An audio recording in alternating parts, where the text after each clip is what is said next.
Welcome back to Primetime News, and a special welcome to those of you watching on onespotmedia.com as well as TVJ International in the Cayman Islands. After being battered by Hurricane Beryl, residents of Bushy Park in St. Catherine got another significant setback when they woke up this morning to a collapsed bridge. The residents are cut off and are desperately calling for help. We have more from Jamila Maitland. Yeah, man, we need water, no water, see? Pipe. So pipe and fix and food. Residents of Bushy Park, St. Catherine shout across the Rio Mino River to TVJ News Sunday morning for help. The Bushy Park Bridge was washed away in the wee hours of Sunday morning during the heavy rain. Last night, everything up. I walked on it yesterday. Yeah. Walked on it 1 o'clock last night. They revealed that the bridge has been deteriorating for some time. After all, a sign showed it was built in the 17th century. When Hurricane Beryl passed, the sign was even clearer. The infrastructure had gaping holes. Disaster coordinator for the parish council, Dr. Kurt Wall, says there is another way to get to the other side of the community, but the roadway is in poor condition. Well, there's an alternative route which takes you back into Ios, probably into Heartlands, but it's a very, very bad road, and I've heard that there are fallen trees, and you know, it's not a route that I would encourage anybody, especially if you don't drive a tractor, to try and go through. There is no running water. The pipes that were beneath the bridge are either damaged or destroyed. As to how residents will get food, I spoke to the clerk for the disaster committee this morning, and she's fully aware of the incident. I think they'll be sending a team down here shortly to make some assessments, and I will certainly get back in touch with her after I liaise with the residents to find out what exactly are their immediate needs. Meanwhile, in neighboring Nightingale Grove, Damien sweeps out mud from his house. Behind him, the birth certificates of his 2 children hang on a makeshift clothesline to dry. Yeah, that is the water mark for the dinner. Go back again, sit here. Watch your water mark, see them, right back out. See them? As you can see the little leaf on the wall. Yeah. That is the water mark for the dinner. The community is also prone to flooding because of the river and the Colborne Gully. He described Saturday night's rainfall as the worst type of flooding. A 2 bed I put on top of one last night. It's alright, just in case if the water come in, that a little river can stay. But it never worked out. We have to take ourselves last night, and they said to God, go around our cousin yard. Dr. Wall is also aware of the situation here. He says help is on the way. Reports of flooding were also recorded in gutters, St. John's Road and Old Harbour Road in the parish. Bushy Park residents, however, are hoping they'll be the first in line. Whole for people over here, man. Whole for people. Jamila Maitland, TVJ News. The opposition leader is calling on the government to speed up recovery efforts in the aftermath of Hurricane Beryl. Mark Golding also wants the Office of Disaster Preparedness and Emergency Management (ODPEM) to be more responsive. Hurricane Beryl has come and gone, but its effects will linger for quite a while. Opposition leader Mark Golding toured sections of Manchester and St. Elizabeth, including Alligator Pond. Mr. Golding said the state needs to move quicker with its recovery efforts. You know, I can understand a day or two of assessment, but I think we're beyond that now, and people are starting to really feel the effects of the deprivation caused by Beryl. You know, we want to see the signs of the state really rolling out relief to people. You know, zinc, people need zinc, they need building materials, they need food and water, so they can start to put their lives back together. JVS bedding, thank you, and JPS, you know, are on it, but they need to reach these areas as soon as possible. The opposition leader says it's not time to play politics, but where there are gaps, they will advocate for citizens. Generally speaking, I think whole structure of how we respond to disasters needs to be revamped. ODCEM used to be more independent, more responsive. Now it's been subsumed in this Ministry of Economic Growth and Job Creation, this massive ministry, and it's definitely not as agile as it once was in dealing with the situations on the ground. And I think that needs to be looked at afresh. And of course, we need to prepare for hurricanes in a more meaningful way going forward. For example, but no, we need to have, relief supplies in areas which are prone to being damaged, and equipment and so on in those areas deployed, ready to be rolled out. So a whole different approach, I think, needs to be taken, and we have lessons to be learned from. And the Jamaica Public Service Company is cautioning customers in central and southern Jamaica that they will be without electricity for some time. JPS crews are working to repair downed poles and power lines following the passage of Hurricane Beryl. Speaking with our news center this afternoon, JPS's Director of Corporate Communications, Winsome Callum, revealed that the company's power distribution system in the south was devastated by the hurricane.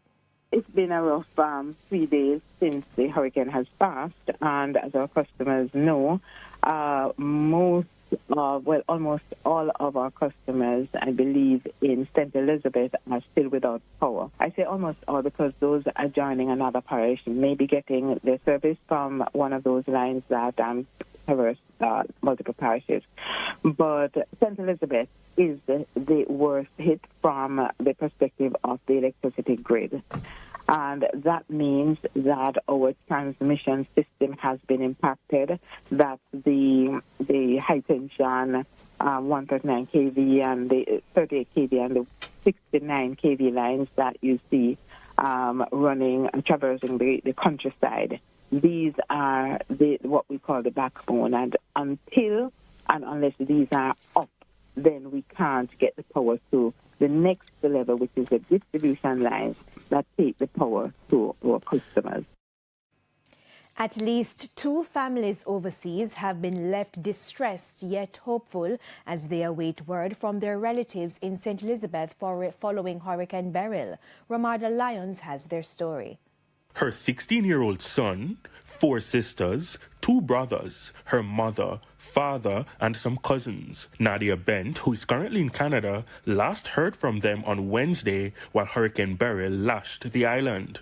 I don't know what's happening. I don't know if my son is still at his grandma or he went back to I don't know anything. And I'm the type of parent that I usually speak to my son every day, multiple times for the day. We speak and I'm not hearing anything from him. So I'm distraught. I don't know what to do because I'm not getting to anybody. They don't have any signal. I know they don't have any current. They don't have anything. Miss Bent says her family was in Junction St. Elizabeth. She's sure they were hard hit as it relates to their preparation going into the hurricane. I know they were trying to batten down, but I don't know to what extent they actually did. It's just overwhelming being here and not knowing what's happening back home.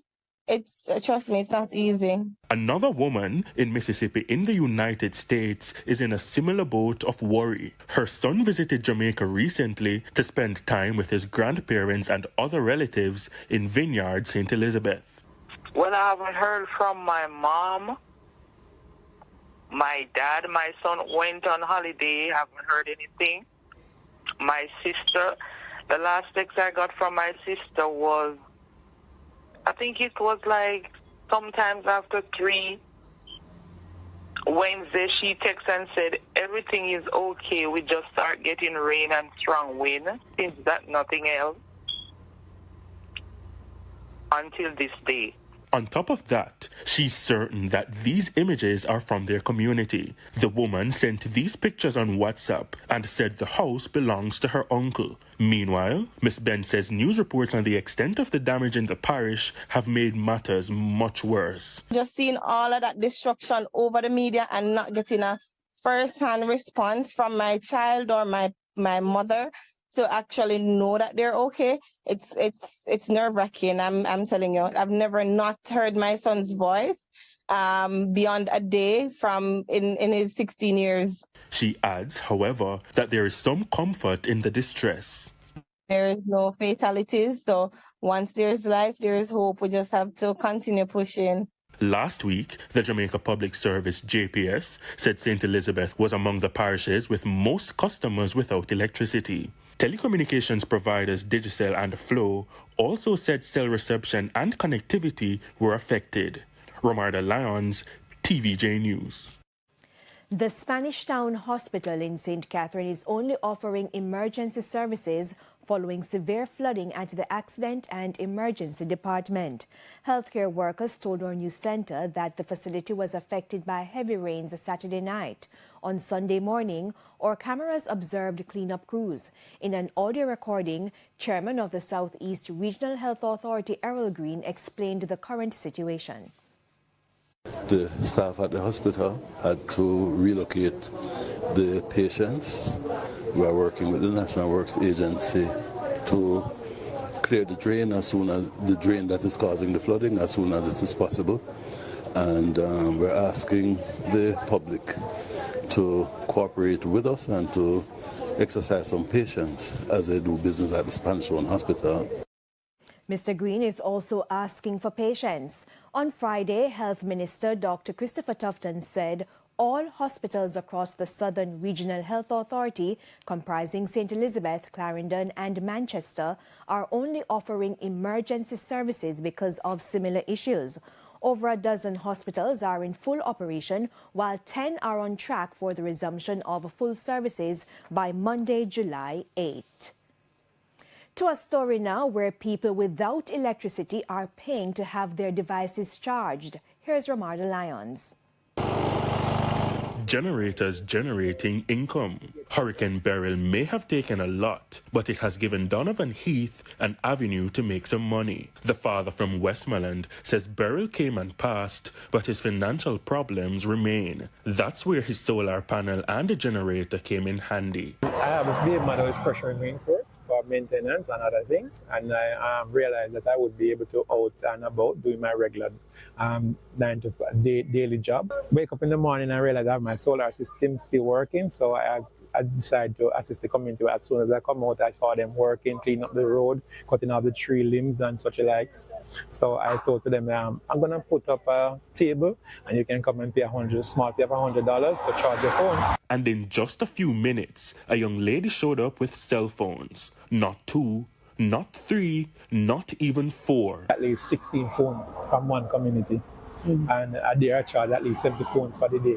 Over 25 phones right here across 4 extensions. But it's not just phones. Here, a fan with a built-in power bank being charged. Across the table, one resident, frustrated by mosquitoes, left a zapper. Mr. Heath says it's more lucrative than any other venture he has explored. Well, it's good. Honestly, if any other business that I've been setting up over the years have been anything like this, I'll be okay guy now. That's the truth. And reactions from customers have been pleasant. Yes, everybody appreciate what I'm doing, and even my neighbor. We're not all the best of friends, but at least she could come over this morning and to me say, look, good thing that you're doing, continue in what you're doing, and it's only a pity you don't have a building to do it in, you know? So I have to bring my daughter in so I could get relief, so I could purchase like gas and such likes, and foods, and at least cook for me so I could continue with the business. I had to get no time to sit around yesterday. I was up on my feet all day until night come down. One woman says with no electricity at home, she couldn't treat the opportunity lightly. And when he hear price, me I say a good deal because I think I would have more money than that. Yeah, so I'm really happy if you know say me have my phone, people can contact me and get to me, and it's close by where me can just walk and come and get my phone charged. It's the same in another community in St. Catherine. One fruit vendor is offering much more than just nutrients and vitamins. With a generator and extension at his stall, the hot commodity right now is power. I'm glad for local business because I tell people about local generator and I get to see them, you know? Yeah, man, but we give thanks. Why we can't charge up to 25, 30 phone fee day, you know? And you go on, so I now complain, I get like a 60 phone fee day, it depends, you know? One customer paid $200 for a full charge. About 5 times charge already. Got a phone and something wrong with it. Romarda Lyons, TVJ News. And it's time for a break. We have more local stories when we return.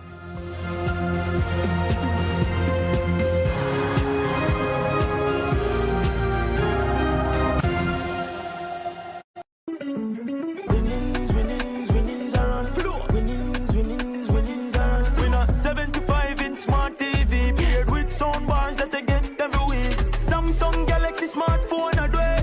S24 dway. Plus 3 grand prize win a game money if it's splash. $1 million each in a big money cash. Switch to Flow or activate any unlimited prepaid plan or pay a yard and road bill on time and enroll for chances to win.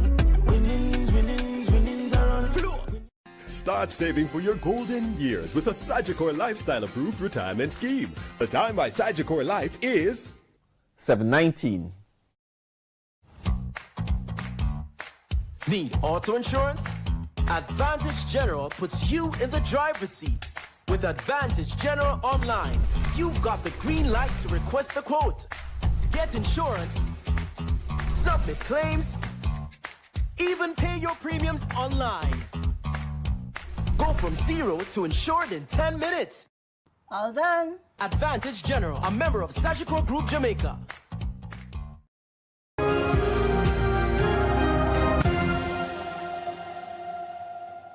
Welcome back, and we're continuing the news. The National Commercial Bank and the police have launched a high-level probe into yesterday's theft of an automated banking machine in Longville Park, Clarendon. Money has also been stolen from the machine. TVJ News understands that the ATM was probably vandalized between 8 o'clock Friday night and Saturday morning. The ATM was closed off to the public and a plyboard installed for protection due to Hurricane Beryl. Head of Fraud Prevention at NCB, Dane Nicholson, provided an update. Totally vandalized, totally destroyed. As it relates to how much cash, we're still doing our internal assessment to identify the exact amount that was stolen.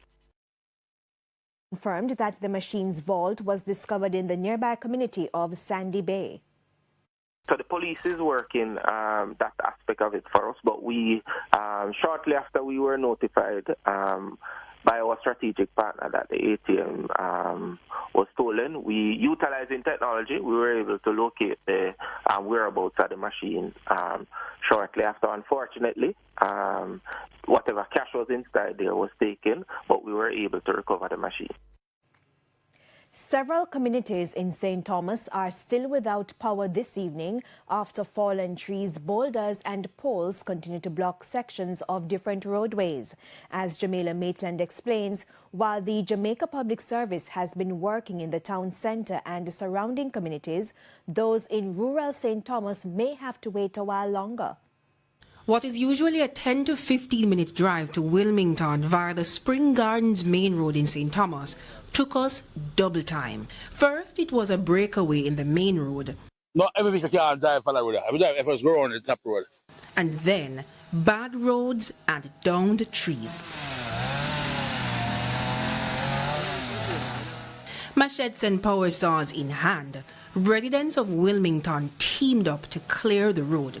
It's one of the major thoroughfares to the town centre, Morantby. And we got up about 7:30 this morning, and and it's a community effort. All the communities have come together who have gas, who have soil, everybody just come together and it's clearing the road to go to the main. Now this is how far we could have gone by vehicle here in Wilmington in rural St. Thomas. Residents are trying to clear the roadway as best as possible, but based on what they're saying, we can't go beyond there. Our news team went further north to assess the damage in remote communities like Hermitage, Pilot, Mount Stewart and Brookland on Thursday. Only motorcyclists were able to access it, and so we had to turn back again. We received this video though from a resident of Mount Vernon Gap in Cedar Valley. We don't have any current right now in the district of Mount Vernon Gap, Cedar Valley, St. Thomas, because the power line are down. JPS workers was in the area earlier on and they was just doing their assessment on the damage. Member of Parliament for Western St. Thomas, James Robertson, says with the exception of a few areas, most of the roads are now cleared. Once you go above Seaforth district and up into Trinityville and its districts, into those areas, we have a lot of poles and lines down. Eastern St. Thomas MP Dr. Michelle Charles says the roads in her constituency are also accessible, and so priority now is to get care packages to the needy. There are a lot of shut-ins. We're taking their names and their information because we can't just take the packages without responsibly returning those names to the ministry. So those persons are instructed to give me their information in the different areas, and we submit those names. And many of the packages have already been out for the ones that are in the shelter. As for who can access the help, well, the Ministry of Labour and Social Security has officers that have already gone out into the field. So that is well on the way. With the PATH program, we have a good idea of who are our most vulnerable. And what about power restoration? Neither were able to say, only that it will take some time. Jamila Maitland, TVJ News. And still ahead in primetime news, we have the business review and international stories, so please stay with us.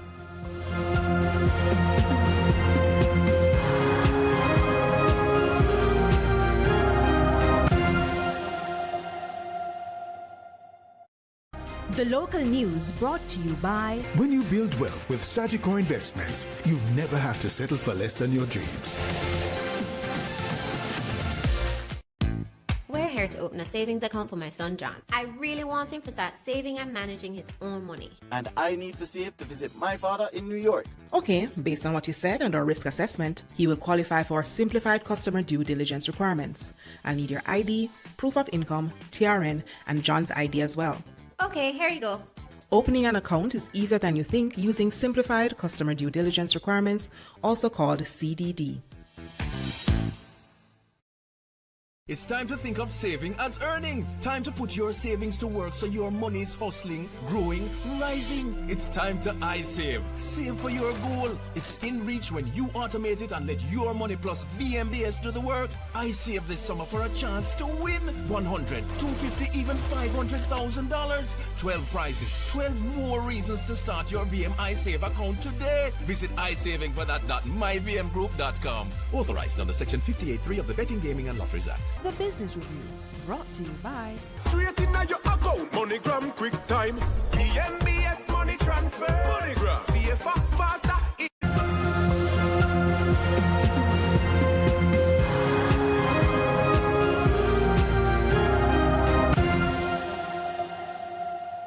In this week's edition of the Business Review, we take a look